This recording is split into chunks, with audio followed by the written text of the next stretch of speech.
Hello दोस्तों, मैं Sarla Yadav SY Hindi platform channel पर एक बार फिर से आप सभी का हार्दिक अभिनंदन करती हूं।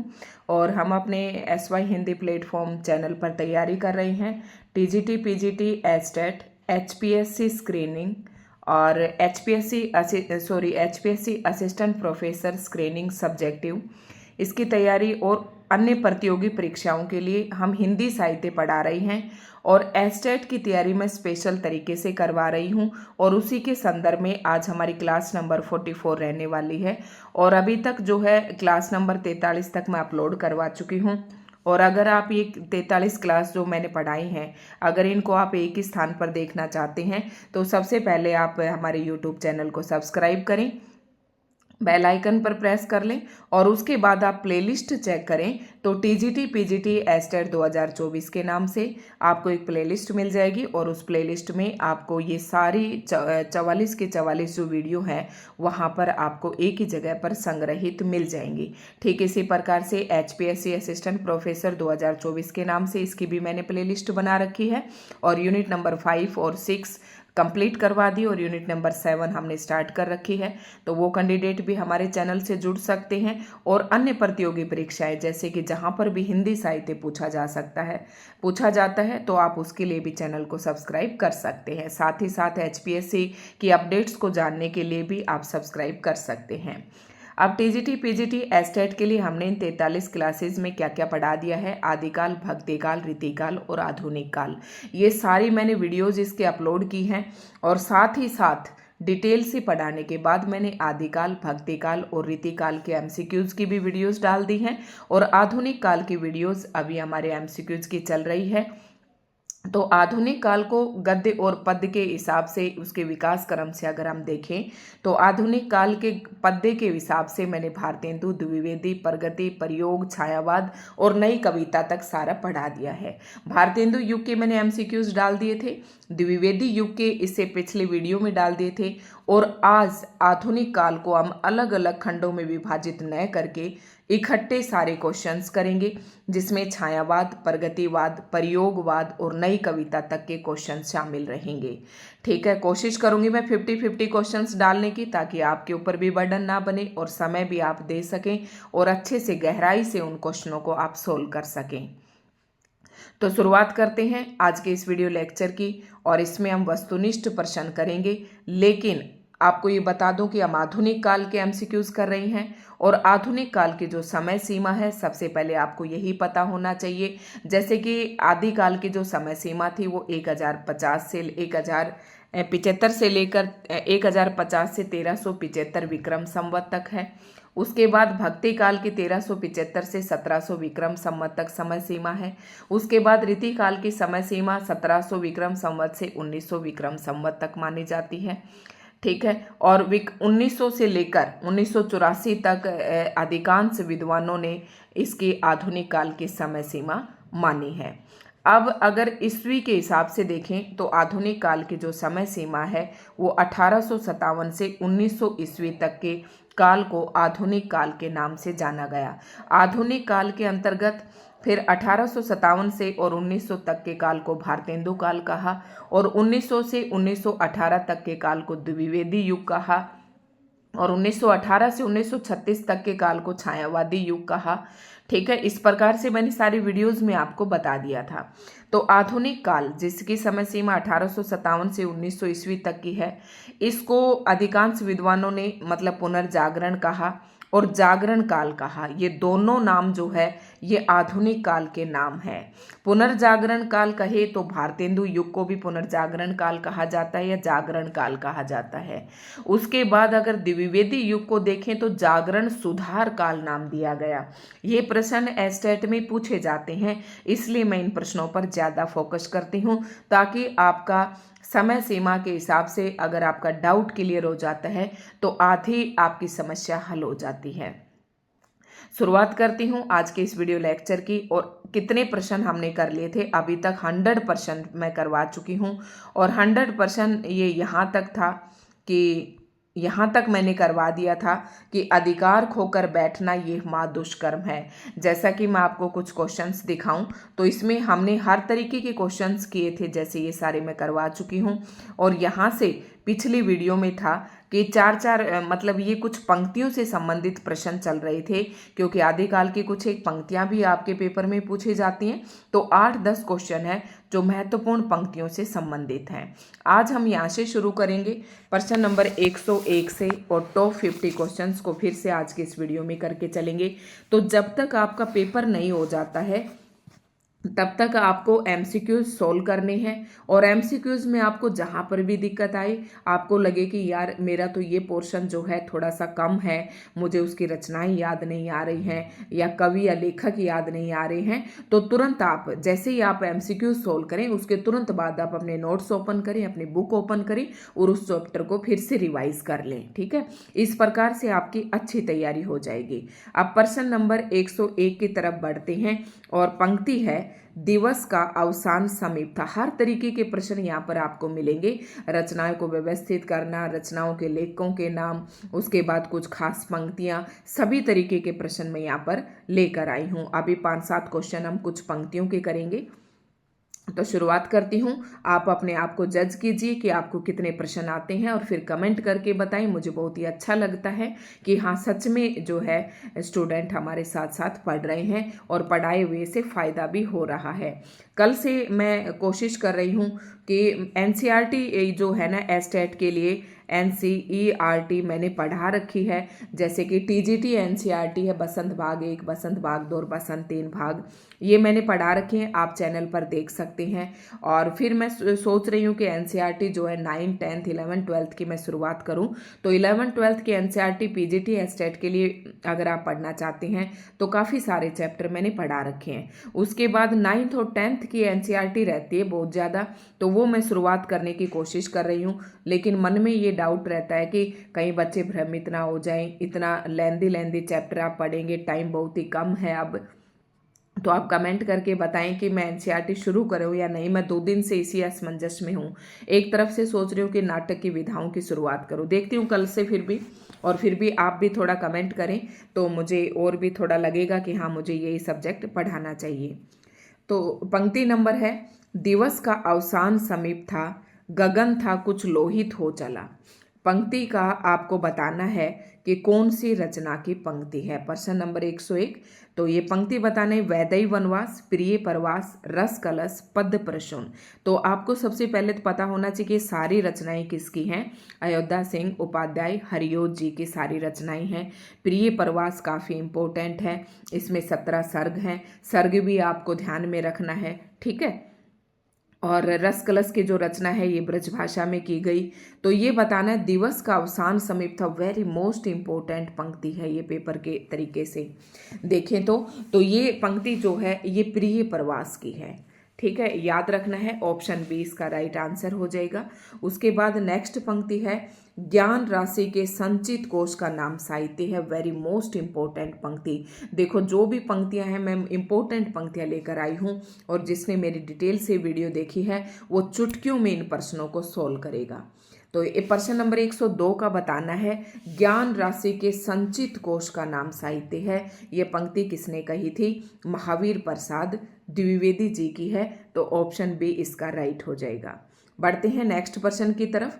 बड़ी धूम से टेसू आए, लड़के लाडी साथ लगाए, होगा दिल्ली में दरबार, सुनकर चौंक पड़ा संसार। दिल्ली में एक बार दरबार लगता है, मतलब ब्रिटेन से एक महारानी आती है, तो उस समय के संदर्भ में ये बातें कही है। तो 103 नंबर की पंक्ति बतानी है। तो ये पंक्ति किसकी है? ये बाल मुकुंद गुप्त की है, वेरी मोस्ट इंपॉर्टेंट पंक्ति है। दिल्ली में दरबार जब लॉर्ड कर्जन से रिलेटेड इन्होंने शिव शंभू का चिट्ठा लिखी थी ना, तो उसमें है ये मोस्ट इंपॉर्टेंट पंक्ति है बाल मुकुंद गुप्त की। उसके बाद है, सारे देव वृंद से खिंचकर देवराज के नयन हजार, कामदेव पर बड़े चाव से आकर पड़े एक ही बार। यानी कामदेव पर सारे मोहित हो गए, तो सारे देव वृंद से खिंचकर देवराज के नयन हजार। ये पंक्ति बतानी है आपको किसकी है? प्रश्न नंबर 104 का। तो ये महावीर प्रसाद द्विवेदी जी की पंक्ति है। तो इन पंक्तियों में कुछ भी समझाने का नहीं है, सीधे तौर पर आप अपना कोई ना कोई हिंट बना ले और उससे रिलेट करके छोड़ दें उस पंक्ति को उस कवि से, तो पंक्ति आप कभी भी नहीं भूलेंगे। लिखो न करो लेखनी बंद, श्रीधर सम सब कवि स्वच्छंद।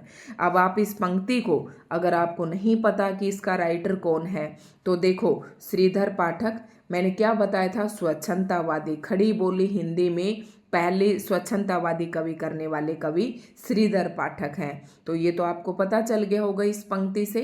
प्रश्न नंबर 105 का आंसर हो जाएगा ऑप्शन बी, श्रीधर पाठक। आगे चलते हैं। मेरे चपल यौवन बाल, मेरे चपल, चपल का मतलब चंचल, यौवन बाल अचल अंचल में पड़ा सो मचल कर मत साल। तो ये पंक्ति किसकी है? प्रश्न नंबर 106 का आंसर आपको बताना है। तो साकेत, साकेत किसकी रचना थी? मैथिली शरण गुप्त की। यशोधरा भी किसकी है? मैथिली शरण गुप्त की। त्रिधारा और मुकुल किसकी हैं? सुभद्रा कुमारी चौहान की। और ठीक है, ये पंक्तियां हैं। प्रश्न नंबर 106 की तरफ बढ़ते हैं। प्रश्न नंबर 106, जगत है सच्चा तनिक न कच्चा, समझो बच्चा इसका भेद। ठीक है, ये पंक्ति किसकी है? प्रश्न नंबर 107। तो ये पंक्ति है राम नरेश त्रिपाठी। तो राम नरेश त्रिपाठी ध्यान में आते ही आपको इसकी रचनाएं ध्यान में आ जानी चाहिए, क्योंकि मैंने बताई थी कि इनकी रचनाएं जो 4 इंपॉर्टेंट हैं और क्रम से व्यवस्थित करने के लिए पूछी जाती हैं। सोपन, मिलन, पथिक, पथिक का मिलन होता है, सोपन मिलन, पथिक, मानसी, सोपन। ये रचनाएं किसकी हैं? राम नरेश त्रिपाठी की हैं और काफ़ी इम्पोर्टेंट है। श्रीधर पाठक को स्वच्छंदतावादी कवि माना जाता है। श्याम नारायण पांडे की हल्दी घाटी और जौहर वगैरह ये थी। ठीक है, आगे बढ़ते हैं। कविता कलाप किसकी रचना है? मोस्ट इंपोर्टेंट रचना है। प्रश्न नंबर 108 का आपको आंसर करना है। तो कविता कलाप किसकी रचना है? महावीर प्रसाद द्विवेदी जी की रचना है। आगे बढ़ते हैं।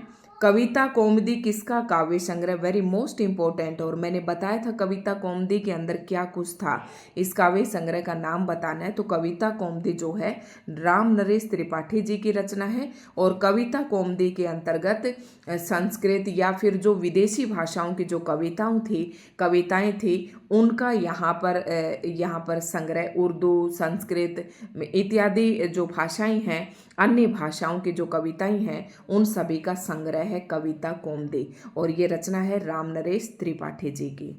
बढ़ते हैं नेक्स्ट प्रश्न की तरफ।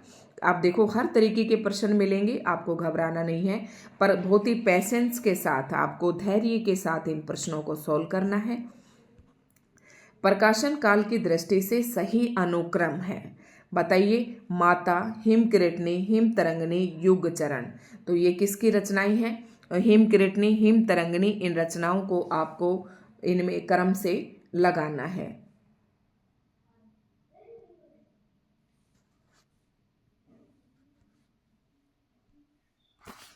तो हिमकिरीटिनी, हिमतरंगिणी, युगचरण, वेनुला, गुंजेधार, ये सारी रचनाएं किसकी हैं? आपको पता होना चाहिए कि सारी रचनाएं किसकी हैं?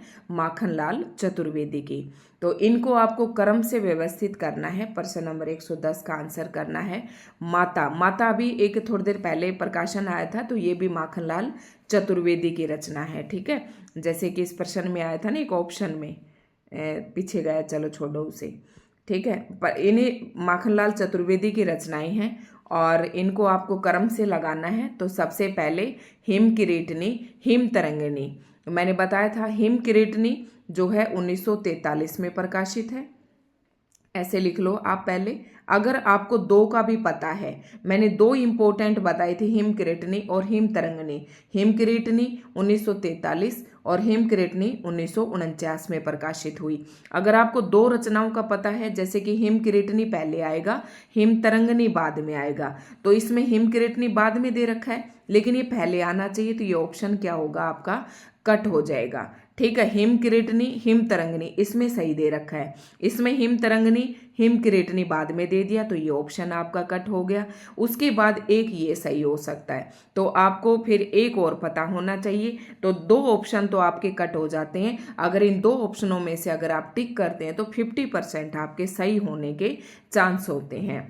माता जो है ये 1951 में प्रकाशित हुई थी, आपको ध्यान रखना है। हिमकिरीटिनी 1943, हिमतरंगिणी 1949, माता जो है एक ही होती है 1951, और युग चरण जो है ये 1956 में। तो इसका सही प्रकाशन है, ये सभी सही क्रम है ऑप्शन सी। ऐसे आप करेंगे तो आपको याद हो जाएंगे। प्रकाशन काल की दृष्टि से सही अनुक्रम बताना है। तो सही अनुक्रम बताना है कौन सी रचना जो है कब प्रकाशित हुई। तो इनमें से अब इतनी सारी रचनाएं तो बहुत ही मुश्किल याद करनी होती हैं।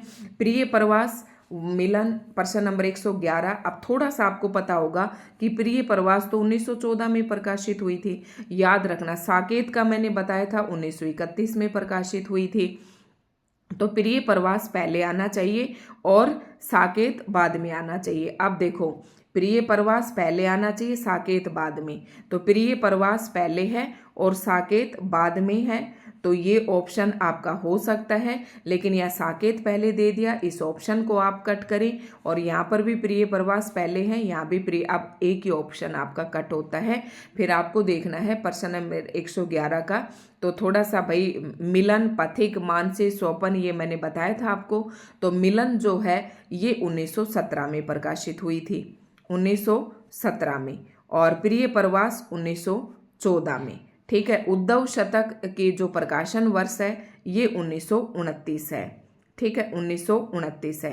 ध्यान से देखें, प्रिय प्रवास 1914, 1917 मिलन, उद्धव शतक जो है ये 1929। ठीक है, और साकेत 31। तो इसका सही ऑप्शन हो जाएगा ऑप्शन डी। नेक्स्ट प्रश्न है प्रश्न नंबर 112। निम्नलिखित रचनाओं को उनके रचनाकारों के साथ सुमेलित करना है, या रचनाओं में लिखा है रचनाकारों के साथ सुमेलित करना है। ऐसे में क्या करना है, जो आपको आती है वो सबसे पहले सुमेलित करना है आपको। जैसे मैं बार बार बता रही हूँ कि पथिक का मिलन हुआ मानसी से स्वपन में, तो ये किसकी है, राम नरेश त्रिपाठी जी की। पंचवटी किसकी है, पंचवटी साकेत यशोधरा, ये किसकी है, मैथिली शरण गुप्त की। पारिजात किसकी है, अयोध्या सिंह उपाध्याय की। भारत गीत किसकी है, भारत गीत बताना है, तो ये श्रीधर पाठक की है। भारत गीत श्रीधर पाठक की। पारिजात किसकी है, हरियोध की। पंचवटी किसकी है, मैथिली शरण गुप्त की। तो आपको यहाँ पर पता होना चाहिए, तो बहुत ही आसानी से, यानी कि पहले का चौथा, तो एक ही ऑप्शन में है, यहाँ से आपको तुरंत पता चल जाएगा। बढ़ते हैं नेक्स्ट प्रश्न की तरफ, और इसी प्रकार के प्रश्न और भी आपके आएंगे। अभी नेक्स्ट प्रश्न है, ये भी इसी प्रकार का है। निम्नलिखित रचनाओं को उनके रचनाकारों के साथ आपको सुमेलित करना है। प्रश्न नंबर 113 का आंसर आपको बताना है। गंगा अवतरण, उद्धव शतक, ये किसकी रचनाएं हैं बताइए। ऑप्शन ए बताना है आपको इसका, प्रश्न नंबर 113 का। तो गंगा अवतरण किसकी है, ये रत्नाकर की है। और युग चरण अभी मैंने बताया था, हिम किरटनी, हिम तरंगनी, युग चरण। ठीक है, ये किसकी है, माखनलाल चतुर्वेदी जी की। हिम किरटनी, हिम तरंगनी, ये माखनलाल चतुर्वेदी की हैं। और पाथ्य किसकी है, ये सिया राम शरण गुप्त की है। और उर्मिला, ऐपलक, क्वासी, हम विस्पाई जन्म के, ये किसके थे, बालकृष्ण शर्मा नवीन की हैं। ठीक है, तो ये इस तरीके से आपको मिलाना है, यानी कि पहले का चौथा और डी का पांचवा, पहले का चौथा और डी का पांचवा मुझे बी ऑप्शन में नजर आ रहा है। तो इसका 113 का आंसर बी हो जाएगा।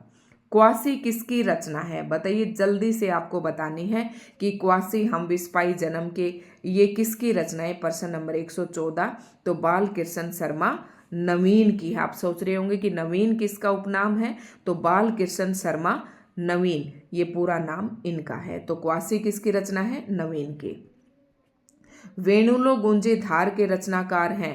प्रश्न नंबर 115, वेणुलो गुंजे धार, ये किसकी रचना है, माखनलाल चतुर्वेदी की। माता, समर्पण, युग चरण, वेणुलो गुंजे धार, हिम किरटनी, हिम तरंगनी, ये सारी किसकी रचनाएं हैं, से इसकी माखनलाल चतुर्वेदी की। भारत गीत किसकी रचना थी, श्रीधर पाठक की। प्रिय प्रवास और ये वैदई वनवास, रस कलश, ये किसकी थी, हरियोध जी की। मैथिली शरण गुप्त की। पंचवटी, साकेत, यशोधरा, रंग में भंग, जयद्रथ वध, ये सारी किसकी रचनाएं थी, मैथिली शरण गुप्त की। नेक्स्ट प्रश्न है, कौन सा युगम सुमेलित नहीं है। नेक्स्ट प्रश्न नंबर 116 की तरफ आपको बढ़ना है और इसमें आपको सही आंसर करना है कौन सा युगम सुमेलित नहीं है। तो प्रश्न नंबर 16 का आंसर करना है सही। हल्दी घाटी किसकी है? अब सुभद्रा कुमारी चौहान इसमें कह रहा है, तो देखना है। हम विस्पाई जन्म के क्वासी, अभी बताया था मैंने क्वासी और हम विस्पाई जन्म के, ये बाल कृष्ण शर्मा नवीन की रचना है, बिल्कुल सही है। और ये मैंने बताया था, अब जब से मैं एक्सरसाइज करवा रही हूँ कि पथिक का मिलन हुआ मानसी से सोपन में, ये ट्रिक है, तो ये आ जाएगा राम नरेश त्रिपाठी, ये भी बिल्कुल सही है। चोखे चोपदे, पद्य प्रसून, चुभते चोपते, ये किसकी रचना है? सारी हरियोध की, तो ये बिल्कुल सही है। हल्दी घाटी ये सुमेलित नहीं है, तो हल्दी घाटी किसकी रचना है? श्याम नारायण पांडे की रचना है। सुभद्रा कुमारी चौहान की त्रिधारा और मुकुल, ये इनकी रचनाएं थी। ठीक है, तो कौन सा ऑप्शन ए इसका राइट आंसर हो जाएगा, सुमेलित नहीं है। बढ़ते हैं नेक्स्ट प्रश्न की तरफ। छायावाद की प्रयोगशाला का प्रथम आविष्कार किस काव्य कृति को कहा गया? ये भी मैंने आपको बताया था। तो छायावाद की प्रयोगशाला का प्रथम आविष्कार किसको कहा गया? तो झरना को कहा गया। अब झरना किसकी रचना है? झरना, आंसू, लहर, कामायनी, ये जयशंकर प्रसाद जी की हैं। ठीक है, और नेक्स्ट है जयशंकर प्रसाद को छायावाद का प्रवर्तक किसने माना है? इंपोर्टेंट प्रश्न है, प्रश्न नंबर 118 का आंसर देना है। जयशंकर प्रसाद को छायावाद का प्रवर्तक इलाचंद्र जोशी ने माना है। ठीक है, बढ़ते हैं नेक्स्ट प्रश्न की तरफ। और नंदुलारे वाजपेयी ने किसको माना है? सुमित्रा नंदन पंत जी को माना है।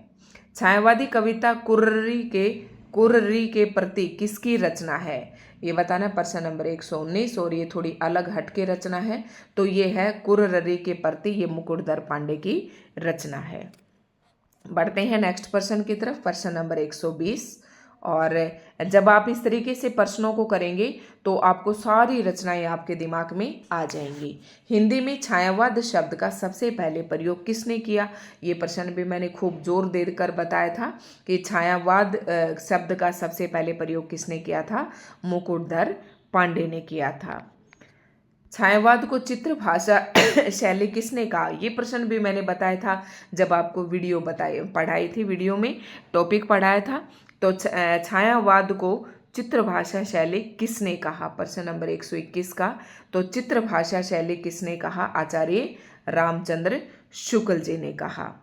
छायावाद को स्थूल के, अब यहाँ पर सारे प्रश्न छायावाद के चल गए हैं, द्विवेदी युग के प्रश्न जो है खत्म हो चुके हैं। ठीक है, छायावाद के प्रश्न हम यहाँ पर कर रहे हैं, और भारतेंदु युग का मैंने एक पहले ही वीडियो डाल दी थी। छायावाद को स्थूल के प्रति सूक्ष्म का विद्रोह किसने कहा है?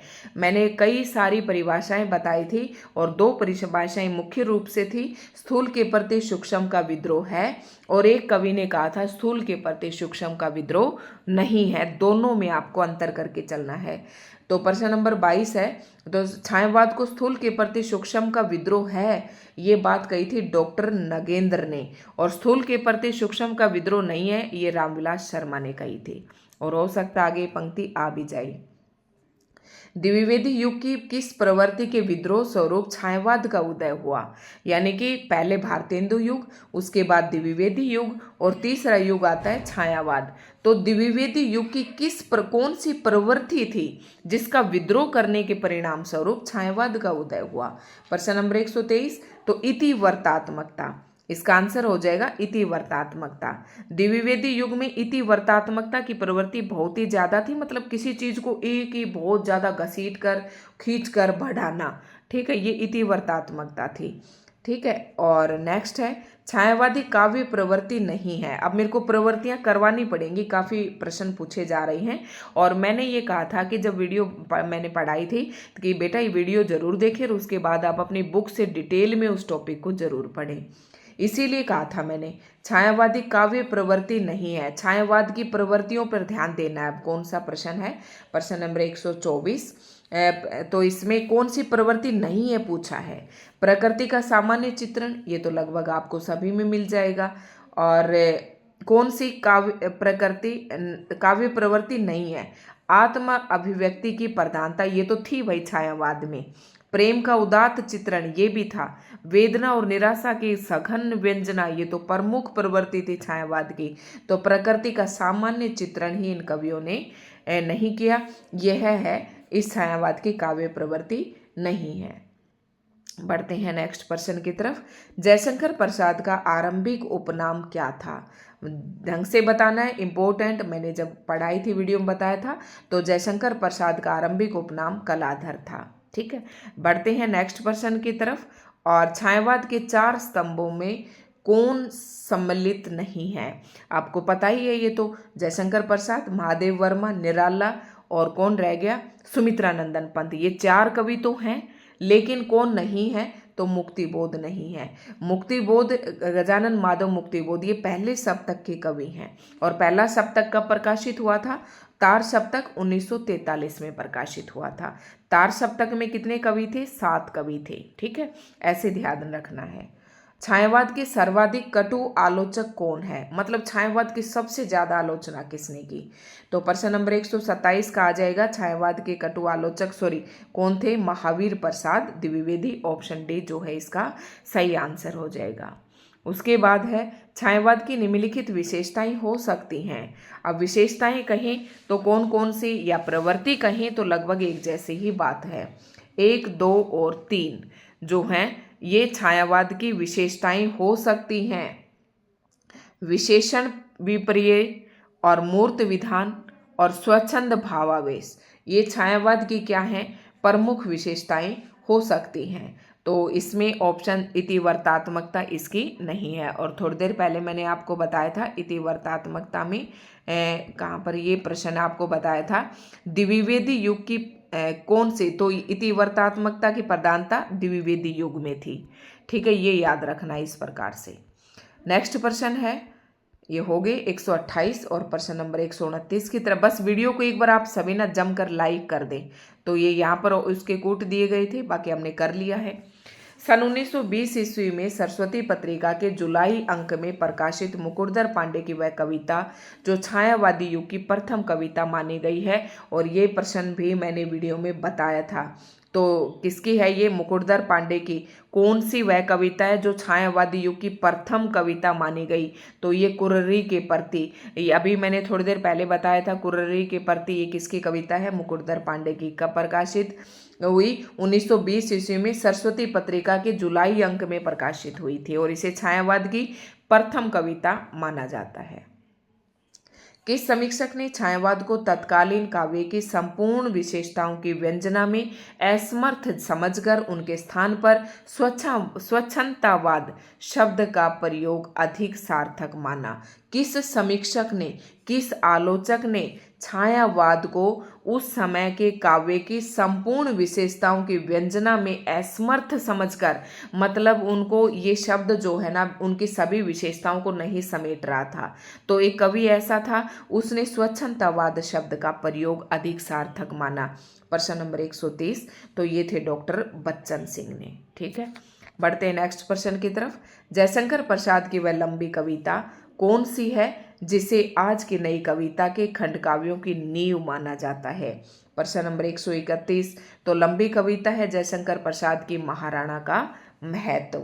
वैसे ये सारी ही जयशंकर प्रसाद की रचनाएं हैं। उर्वशी, वन मिलन, अयोध्या का उद्धार, सोखोच्छ्वास, ये सारी रचनाएं किसकी हैं? जयशंकर प्रसाद की। झरना, सुलहर, कामायनी, ये सारी। ठीक है, और महाराणा का महत्व भी जयशंकर प्रसाद की रचना है, लेकिन एक लंबी कविता है जो आज की नई कविता के खंड काव्यों की नींव मानी जाती है। हिंदी का प्रथम गीति नाट्य, वेरी मोस्ट इंपोर्टेंट प्रश्न, एक बार नहीं कितनी बार प्रश्न पूछा जा चुका है परीक्षाओं में। तो गीति नाट्य कौन से है? करुणालय, जयशंकर प्रसाद का है ये। ठीक है, और आगे चलते हैं नेक्स्ट। जयशंकर प्रसाद के किस काव्य ग्रंथ को कामायनी की श्रद्धा का पूर्व संस्करण कहा गया? प्रश्न नंबर 133। जयशंकर प्रसाद के किस काव्य ग्रंथ को कामायनी की श्रद्धा का पूर्व संस्करण कहा गया? तो उर्वशी। उर्वशी एक चंपू काव्य है, जो गद्य और पद में जो रचना लिखी जाती है उसे चंपू काव्य कहते हैं। ठीक है, बढ़ते हैं कामायनी में कितने सर्ग है, वेरी मोस्ट इंपॉर्टेंट प्रश्न। कामायनी में कितने सर्ग हैं, 15 सर्ग है। सभी सर्ग मैंने क्रम से बताया था, ठीक है। चिंता, आशा, लज्जा, काम, वासना, आनंद, ठीक है। ये सारे सर्ग आपको क्रम से याद होने चाहिए, इनके क्रम भी व्यवस्थित करने आते हैं। कामायनी का प्रकाशन वर्ष 1935, ठीक है। ऑप्शन डी सही आंसर हो जाएगा। कामायनी के सर्गों का सही अनुक्रम, अब आप बताइए, आपकी परीक्षा का प्रश्न आ गया है।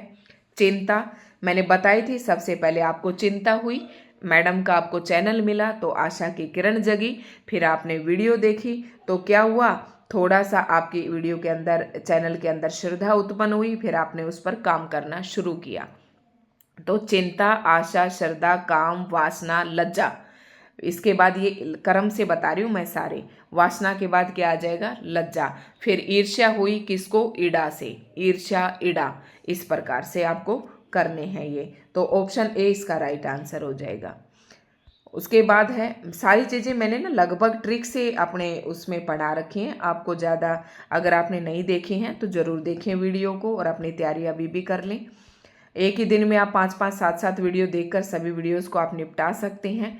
देखो फिर से आ गए, कामायनी के सर्गों का सही अनुक्रम, क्योंकि इसमें 15 सर्ग हैं तो कोई भी 5 सर्ग देकर आपसे पूछ सकते हैं। सौपन, इड़ा, ईर्ष्या, सर्ग, लज्जा। काम, वासना, लज्जा, तो ईर्ष्या हुई ईड़ा को, तो ईर्ष्या पहले आएगी, ईड़ा बाद में आएगा, ठीक है। ईर्ष्या पहले आएगा, ईड़ा बाद में आएगा, ईर्ष्या पहले आएगा, ईड़ा बाद में, तो ये ऑप्शन आपका कट हो गया प्रश्न नंबर 137 का, ठीक है। ईर्ष्या पहले आएगी और ईड़ा बाद में, तो ये हो सकता है ईड़ा इसमें पहले आ गया, ईर्ष्या बाद में, तो ये ऑप्शन भी कट हो गया। अब काम, वासना, लज्जा, तो काम, वासना, लज्जा, तो ये इसमें आपको नहीं अभी समझ में आ रहे हैं, ठीक है। तो इसका राइट आंसर हो जाएगा, आप इन्हें सभी को क्रम से याद कर लें, ऑप्शन बी इसका सही आंसर हो जाए। काम, वासना, लज्जा, कर्म, ये इनका वो है, ठीक है। कर्म मैंने बताया है। फिर से आ गया, कामायनी के सर्गों का सही अनुक्रम है निर्वेद, दर्शन, निर्वेद, आनंद, संघर्ष, ये लास्ट के 4 हैं, ये लास्ट के 4 हैं, तो इनका सही क्रम हो जाएगा ऑप्शन जो है इसका हो जाएगा संघर्ष, निर्वेद, दर्शन, रहस्य, आनंद। तो प्रश्न नंबर 138 का सी ऑप्शन जो है सही हो जाएगा। संघर्ष, निर्वेद, दर्शन और फिर रहस्य का पता चल जाता है और आनंद की प्राप्ति होती है, तो आनंद सर्ग जो है अंतिम सर्ग है, ठीक है। बढ़ते हैं नेक्स्ट प्रश्न की तरफ। और कामायनी का सर्ग नहीं है, तो अब आपने इतने सर्ग पढ़ लिए, तो श्रद्धा, ईर्ष्या, लज्जा, काम, वासना, रहस्य, आनंद, ये तो सारे हैं, तो इच्छा इसका सर्ग नहीं है। प्रश्न नंबर 139 का डी ऑप्शन सही हो जाएगा। और निम्नलिखित को सुमेलित कीजिए, प्रश्न नंबर 140। तो ये अभी हम देखो कामायनी पढ़ रहे हैं, कामायनी जयशंकर प्रसाद के, तो छायावाद के प्रश्न चल रहे हैं और द्विवेदी युग और छायावाद के प्रश्न आज की इस वीडियो में हम कवर कर लेंगे, ठीक है। निम्नलिखित को, ये आपको पता है, जल्दी से जो आपको आता है उसको सबसे पहले टिक कीजिए। तो उर्वशी मैंने अभी बताया था, उर्वशी चंपू काव्य है, डी का पहला, तो डी का पहला देखिए, डी का पहला एक ही ऑप्शन में है, आपका ऑप्शन आपको पता चल गया।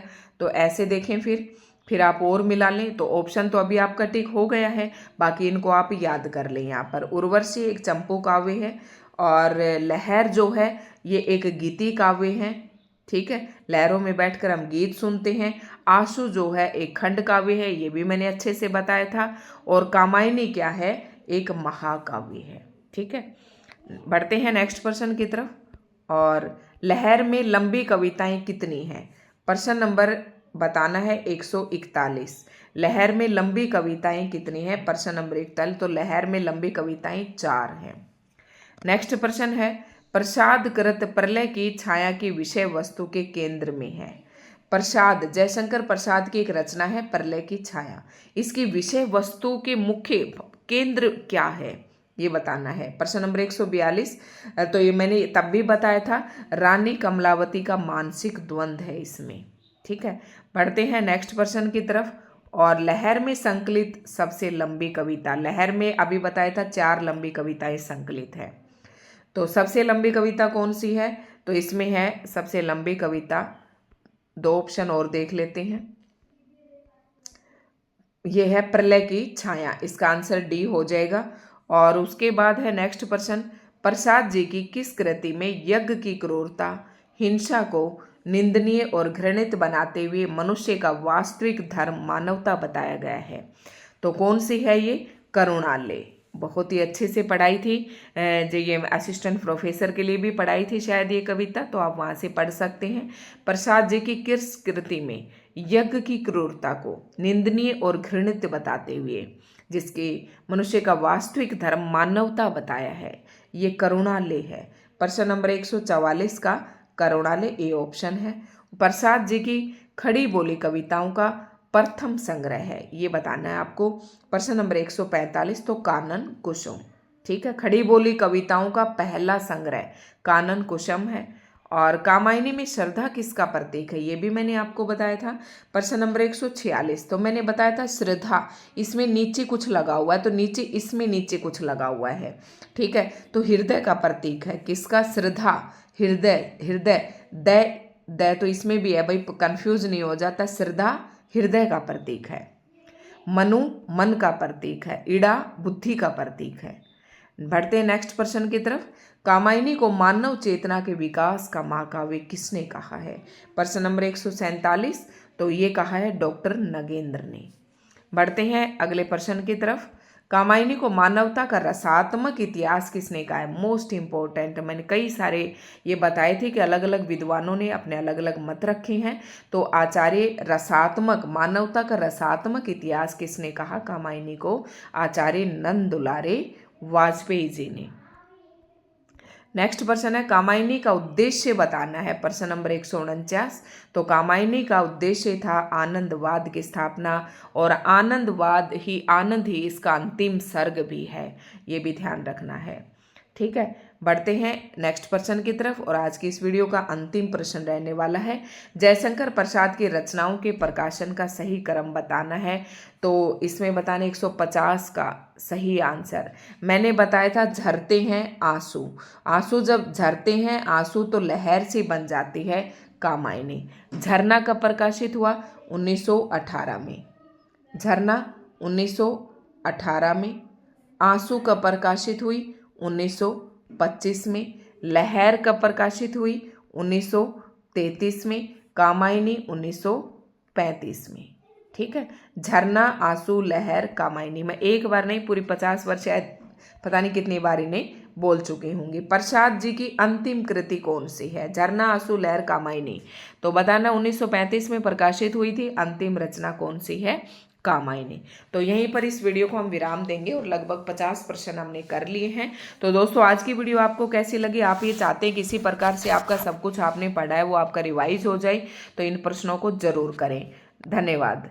बस वीडियो को आप शेयर करें, और अगर अभी तक कोई कैंडिडेट ऐसा है जो बिना सब्सक्राइब किए, क्योंकि जब आप कमेंट करते हैं तो मुझे पता चल जाता है किसने सब्सक्राइब करा किसने नहीं, तो चैनल को सब्सक्राइब ज़रूर कर लें। धन्यवाद। बेल आइकन पर प्रेस कर लें ताकि आपकी एक भी वीडियो ना छूटे, हर वीडियो का नोटिफिकेशन आप तक आए।